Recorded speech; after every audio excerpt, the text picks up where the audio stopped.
Mtu wa Mungu, ni kusalimu katika jina la Bwana na Mwokozi wetu Yesu Kristo, na nikukaribishe katika darasa letu la neno. Na leo tutatazama namna ya kujua sauti ya Mungu inavyojenga, ili kukusaidia kutofautisha na sauti ya adui inayobomoa. Namna ya kujua sauti ya Mungu inavyojenga, ili kukusaidia kutofautisha na sauti ya adui inavyobomoa, ili kukusaidia katika kufanya maamuzi unapokuwa katika njia panda ya hatma. Mungu, katika jina la Yesu, tuko tayari kukusikiliza wewe. Tusemeshe kwa neno lako, kwa sababu tunakuelewa. Fungua akili zetu tukaelewe na maandiko yako. Roho yako Mtakatifu, mwalimu mwema, akatufundishe. Nami mtumishi wako nisaidie, unitumie kama chombo katika ujasiri, hekima, maarifa na ufahamu wote utokao kwako. Katika jina la Mungu Baba, Mwana na Roho Mtakatifu, na wote tuseme amen. Mpendwa katika Kristo Yesu, ndio nikusemeshe ujumbe ambao Mungu ananipa, namna ya kujua sauti ya Mungu inayojenga, sauti ya Mungu inavyojenga, ili kukusaidia kutofautisha na sauti ya adui inayobomoa au inavyobomoa. Katika ulimwengu wa roho, katika ulimwengu wa kiroho, kila sauti unayoipokea ndani yako ina kusudi. Kila sauti unayoipokea ndani yako ina kusudi, ama kuyajenga maisha yako au kubomoa kabisa msingi wa maisha yako. Na Biblia inatuonyesha wazi kuwa Mungu ni mjenzi wa maisha ya mwanadamu. Mungu ni mjenzi wa maisha ya mwanadamu, wakati adui siku zote ni mbomoaji. Adui siku zote ni mbomoaji anayelenga kuharibu kusudi la mtu. Adui siku zote ni mbomoaji anayelenga kuharibu kusudi la mtu. Kwa hiyo, ili kutofautisha sauti hizi mbili, unahitaji kuangalia mambo kadhaa wa kadha, ili tuweze kutofautisha sauti ya Mungu inayojenga na sauti ya adui inayobomoa. Na tuangalie katika nyanja zifuatazo. Katika nyanja zifuatazo. Namba moja, asili ya sauti. Asili ya sauti. Asili ya sauti ya Mungu ni kujenga kwa upendo. Adui hubomoa kwa chuki. Asili ya sauti ya Mungu hujenga kwa upendo, wakati asili ya sauti ya adui ni kubomoa kwa chuki. Ni kubomoa kwa chuki. Kitabu cha Yeremia 29 ule mstari wa 11. Yeremia 29 ule mstari wa 11. Biblia inatuambia hivi: maana nayajua mawazo ninayowawazia ninyi, asema Bwana, ni mawazo ya amani wala si ya mabaya. Ni mawazo ya amani wala si ya mabaya. Kwa hiyo Mungu anatuwazia amani, anatuwazia mazuri, hatuwazii mabaya. Mungu anatuwazia mazuri, hatuwazii mabaya. Kwa hiyo Mungu ana mawazo mema kwetu na wala si mabaya. Kwa hiyo anapotusemesha kwa sauti yake, inakuja kwa lengo la kutengeneza, kwa lengo la kukusemesha mema, kukusemesha mazuri, tena kwa upendo, ili kukujenga. Na sauti ya Mungu huanzia katika upendo. Sauti ya Mungu inakuja katika upendo. Sauti ya Mungu huanzia katika upendo na lenye kusudi la kukuinua. Sauti ya Mungu huanzia katika upendo lenye kusudi la kukuinua, wakati sauti ya adui huanzia katika wivu na chuki ya kukuona ukifanikiwa. Maana yake sauti ya adui inakuja na wivu pamoja na chuki ya kukuona ukifanikiwa. Kwa mfano, ukisikia ndani yako unaweza kubadilika. Ukisikia ndani yako kuna sauti inakwambia unaweza kubadilika, maana yake Mungu bado ana mpango na wewe. Mungu bado ana mpango na wewe. Hiyo sauti inakujenga, kwamba unasikia ndani yako ya kwamba unaweza kubadilika na Mungu bado ana mpango na wewe. Hiyo sauti itakujenga. Lakini ukisikia ndani yako kwamba wewe huwezi kubadilika, unasikia sauti inakuambia wewe huwezi kubadilika, umeharibu kila kitu, hiyo ni sauti ya adui ambayo inakubomoa. Hiyo ni sauti ya adui ambayo inakubomoa. Namba mbili, mtindo wa mawasiliano. Mtindo wa mawasiliano. Mungu hutusahihisha kwa kutujenga. Mungu hutusahihisha kwa kutujenga. Wakati adui hutushutumu, sauti ya adui ina mashutumu ndani yake kwa kubomoa, Katika kitabu cha Warumi sura ya 8, na ule mstari wa kwanza, Warumi sura ya 8 na ule mstari wa kwanza, Biblia inasema hivi. Katika Warumi sura ya 8 na ule mstari wa kwanza, Biblia inasema, sasa basi hakuna hukumu ya adhabu juu yao walio katika Kristo Yesu. Hakuna hukumu ya adhabu juu yao walio katika Kristo Yesu. Kwa hiyo sauti ya Mungu inapokuja kwako, inakuja kwa upole, kwa kukusahihisha ili kukujenga. Lakini sauti ya adui inapokuja kwako, inakuja ikiwa imebeba mashutumu ndani yako kwa lengo la kukubomoa. Mungu anakurekebisha ili ukue. Si kukuangamiza. Mungu anakurekebisha. Mungu anapokusemesha, maana yake anakurekebisha ili ukue, si kukuangamiza. Wakati sauti ya adui inapokuja ndani yako, ina lengo la kukushutumu ili ujione kuwa huna thamani. Inakuja kwa kukushutumu ili ujione ya kwamba huna thamani. Na sauti ya Mungu inapokuja kwako, inakuja kwa mtindo wa kukugusa moyo wako, na kukuonyesha njia ya kurekebisha. Inakuja kwa mtindo wa kukuonyesha, wa kukugusa moyo wako na kukuonyesha njia ya kurekebisha. Wakati sauti ya adui inakusukuma kwenye hatia na kukata tamaa. Sauti ya adui inakuja inakusukuma kwenye hatia na kukata tamaa. Kwa hiyo ukisikia sauti ndani yako ambayo inakusukuma kwenye hatia na kukupelekea kukata tamaa, maana yake hiyo ni sauti ya adui, kwa sababu sauti ya Mungu inaugusa moyo wako na kukuonyesha njia ya kurekebisha. Namba tatu, matokeo ya sauti. Sauti zote zina matokeo. Sauti ya Mungu ina matokeo na sauti ya adui vile vile ina matokeo. Kwa hiyo moja ya kitu ambacho kitakusaidia kutofautisha kati ya sauti ya Mungu inayojenga na sauti ya adui inayobomoa ni matokeo ya sauti. Sauti ya Mungu huacha tumaini ndani yako. Sauti ya Mungu inapokuja inaacha tumaini ndani yako, wakati sauti ya adui inapokuja huacha hali ya kukata tamaa ndani yako. Sauti ya Mungu huleta matumaini hata baada ya kukosolewa. Mungu anapokukosoa, sauti yake inaacha matumaini ndani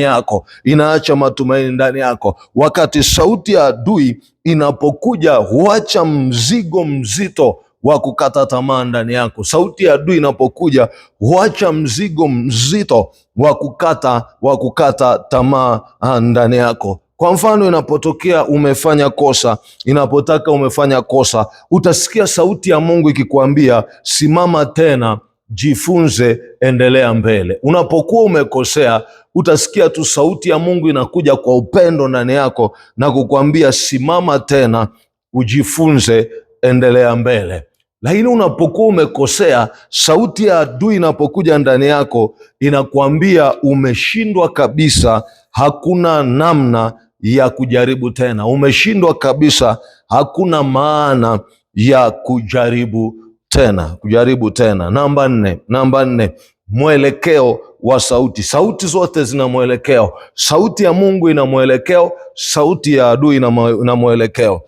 Mungu hujenga hatma. Sauti ya Mungu inakuja ili kujenga hatma yako, wakati sauti ya shetani inakuja ili kubomoa kabisa kusudi lako, kubomoa kabisa hatma yako. Katika kitabu cha Waefeso 2:20, Waefeso 2:20, Biblia inasema hivi. Katika kitabu cha Waefeso 2:20, Biblia inasema namna hii: mmejengwa juu ya msingi wa mitume na manabii, naye Kristo Yesu mwenyewe ni jiwe kuu la pembeni. Ni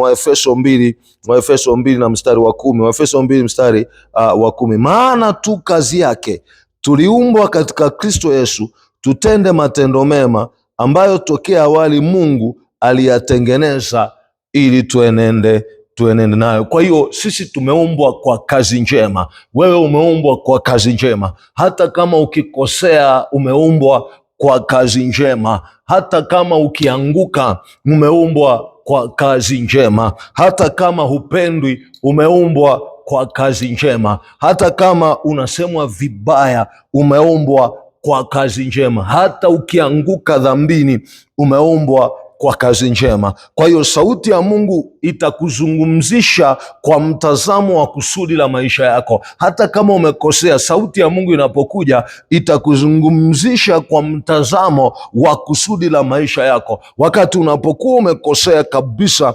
sauti ya adui inataka kukuondoa kabisa kwenye kusudi. Siku zote sauti ya adui inakuja ili kukuondoa kwenye kusudi. Sauti ya Mungu siku zote itakuongoza katika ukuaji wa muda mrefu. Sauti ya Mungu itakuongoza kwenye ukuaji wa muda mrefu, wakati sauti ya adui itakupoteza kwenye maamuzi ya muda mfupi,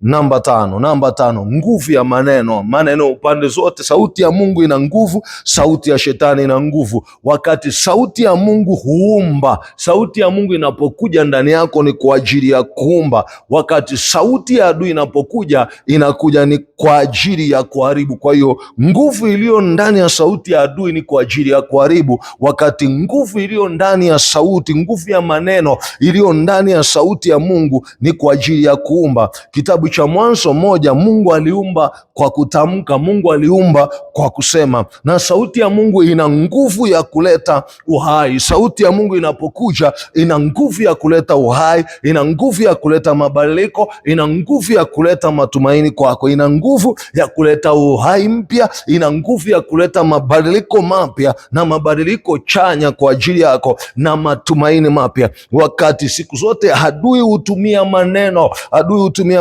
kuharibu imani na kuua ndoto yako. Adui akitaka kuharibu imani yako anatumia maneno, kwa sababu imani chanzo chake ni kusikia. Kwa hiyo sauti ya adui inapokuja inalenga kuharibu imani yako na kuua ndoto zako kabisa. Mfano ulio hai kabisa, maneno ya Mungu ndani yako yanaweza kukuinua kutoka kwenye hali ya chini hadi matumaini mapya. Sauti ya Mungu inaweza ikakuinua kutoka hali ya chini hadi hali ya matumaini mapya. Kwa hiyo maneno ya sauti ya Mungu lengo lake ni kukuinua kutoka chini na kukupeleka juu. Namba sita, athari katika nafsi. Maneno upande zote. Sauti ya Mungu ina athari katika nafsi, na sauti ya adui au sauti ya shetani ina athari katika nafsi. Sauti ya Mungu hujenga utambulisho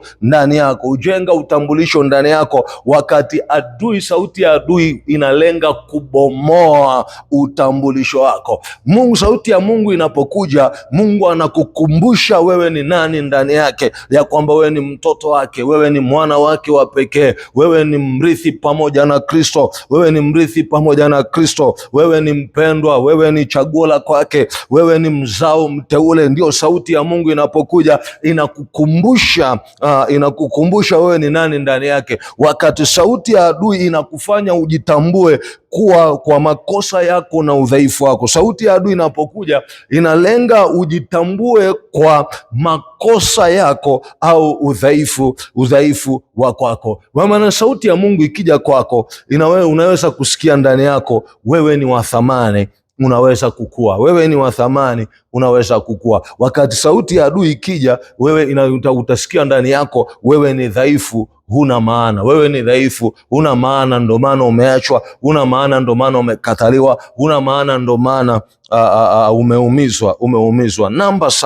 Namba saba, mwelekeo wa kiroho. Sauti zote zina mwelekeo wa kiroho. Sauti ya Mungu ina mwelekeo wa kiroho, sauti ya adui ina mwelekeo wa kiroho pia. Sauti ya Mungu hujenga uhusiano, wakati sauti ya adui inalenga kukutenganisha wewe na Mungu au kuharibu mahusiano yako. Sauti ya Mungu inalenga kukuvuta karibu naye, wakati adui hukusukuma mbali na Mungu kwa aibu na hofu. Sauti ya adui hukusukuma mbali na Mungu kwa aibu na hofu. Katika kitabu cha Mwanzo 3, baada ya dhambi Adamu alijificha. Kwa nini? Kwa sababu hofu ilimfanya ajitenge. Na hii hofu ilitokea wapi? Ilitokea kwenye sauti ya adui kupitia kwa nyoka. Namba 8, mchakato wa ukuaji. Sauti zote, sauti ya Mungu na sauti ya adui zina mchakato wa ukuaji. Sauti ya Mungu hujenga hatua kwa hatua.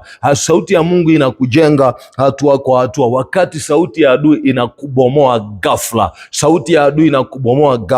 Wakati sauti ya Mungu inakujenga hatua kwa hatua, kwa sababu Mungu anafanya kazi kwa mchakato wa kukuza. Mungu anafanya kazi kwa mchakato wa kukuza, wakati adui anajaribu kubomoa kwa haraka kupitia maamuzi mabaya. Sauti ya adui ikija inalenga kukubomoa kwa haraka kupitia maamuzi mabaya. Kwa mfano, maamuzi ya hasira, maamuzi ya hofu au presha mara nyingi hubomoa kile kilichojengwa kwa muda mrefu. Hofu, presha na mara nyingi sana hubomoa kile kilichojengwa au ulichokijenga kwa muda mrefu. Namba tisa, matunda ya sauti. Sauti zote zina matunda. Sauti ya Mungu ina matunda, sauti ya adui ina matunda. Sauti ya Mungu inazaa uzima. Sauti ya Mungu inazaa uzima, wakati sauti ya adui inazaa uharibifu. Sauti ya adui inazaa uharibifu. Katika kitabu cha Yohana 10:10, kitabu cha Yohana 10 mlango wa 10, kitabu cha Yohana 10 ule mlango wa 10 na mstari wa 10, Biblia inasema hivi. Yohana 10:10 inasema, mwivi haji ila aibe na kuchinja na kuharibu. Mimi nalikuja ili wawe na uzima, kisha wawe nao tele. Kwa hiyo adui anakuja ili kuiba, kuua na kuharibu. Sauti ya adui inakuja ili kuiba, kuua na kuharibu, wakati Yesu alikuja kuleta uzima. Sauti ya Yesu, sauti ya Mungu inakuja kuleta uzima. Sauti ya Mungu huzaa matokeo yenye uzima wa kiroho na kijamii. Sauti ya Mungu huzaa matokeo yenye uzima wa kiroho na kijamii, wakati sauti ya adui huleta migogoro, majuto na hasara. Ukisikia sauti ambayo inakupelekea kwenye migogoro, inakupelekea kwenye majuto, inakupelekea kwenye hasara, hiyo ni sauti ya adui ambayo haikupi matokeo, kwa sababu matokeo ya sauti ya adui ni kukubomoa na kukuharibu. Namba kumi na mwisho ni msingi wa sauti. Sauti zote zina misingi. Sauti ya Mungu ina msingi na sauti ya adui ina msingi. Mungu hujenga juu ya ukweli. Sauti ya Mungu itakujenga juu ya ukweli, wakati sauti ya adui inakubomoa kwa uongo. Adui au shetani ni baba wa uongo. Shetani ni mdanganyifu. Kwa hiyo sauti ya Mungu itakujenga juu ya ukweli, wakati sauti ya adui adui itakubomoa kwa uongo. Sauti ya Mungu ina msingi wa ukweli usiobadilika. Sauti ya Mungu ina msingi wa ukweli usiobadilika. Adui hutumia uongo au ukweli uliopotoshwa. Adui anatumia uongo au ukweli uliopotoshwa. Kwa hiyo adui anaweza kutumia kosa lako halisi. Ni kweli umefanya kosa, anaweza kutumia kosa lako halisi, lakini atalipanua na kukugeuza kuwa huna thamani. Adui anaweza akatumia kabisa kosa lako halisi ulilofanya, lakini atalipanua na kukugeuza kuwa huna thamani, wakati ni uongo. Wewe ni mwenye thamani mbele za Mungu. Kupima sauti unayoisikia si kwa nguvu yake. Kupima sauti unayoisikia si kwa nguvu yake, bali ni kwa matokeo yake katika maisha yako. Ukitaka kupima nguvu ya sauti unayoisikia, haupimi kwa nguvu yake, bali unapima kwa matokeo yake, matokeo ya sauti hiyo katika maisha ya kwako. Je, hiyo sauti inapokuja inakujenga au inakubomoa? Hiyo sauti inapokuja, je, inakupa tumaini jipya au inakuacha na hali ya kukata tamaa? Je, hiyo sauti inapokuja inakuinua au inakudhalilisha? Kwa sababu kanuni ya msingi ni hii ya kwamba Mungu hujenga hata anapokurekebisha. Mungu anapokurekebisha anakujenga. Mungu anakujenga kwa marekebisho, lakini adui anakubomoa hata anapojifanya anakusaidia. Adui hubomoa hata anapojifanya anakusaidia. Kwa hiyo ukiwa kwenye njia panda ya hatma, chagua kusikiliza sauti inayokujenga. Ukiwa kwenye njia panda ya hatma, mahali pa kufanya maamuzi kwa ajili ya kesho yako, mahali pa kuchagua njia moja ambayo utakayoiendea, chagua kuisikiliza sauti ya Mungu, kwa sababu kile kinachokujenga leo ndicho kitakachokubeba kesho yako. Kile kinachokujenga leo ndicho kitakachobeba kesho ya kwako. Nikuombee kabisa. Baba, katika jina la Yesu Kristo, ninamwombea mtoto wako huyu. Bwana, fungua masikio yake ya ndani, masikio yake ya rohoni, ili aweze kusikia sauti yako. Ninamwombea uwezo wa kuweza kutofautisha kati ya sauti yako na sauti ya adui anapokuwa katikati ya kufanya maamuzi kwa ajili ya hatima yake ya kesho. Maana sauti yako hujenga, sauti ya adui hubomoa. Katika jina la Yesu Kristo, msaidie mtoto wako huyu aweze kutofautisha, katika jina la Yesu, kupitia Roho yako Mtakatifu. Roho yako ajae ndani yake, ili aweze kumsaidia kutofautisha kati ya sauti ya kwako inayojenga na sauti ya adui inayobomoa, na umpe kuifuata sauti yako sawasawa, na umpe uwezo wa kuitii sauti yako. Ninamwombea roho ya utii ndani yake Bwana, ili akasikie sauti ya kwako ikimwongoza kwa usahihi, katika jina la Mungu Baba, Mwana na Roho Mtakatifu. Amen. Mungu akubariki, mwana wa Mungu. Amen.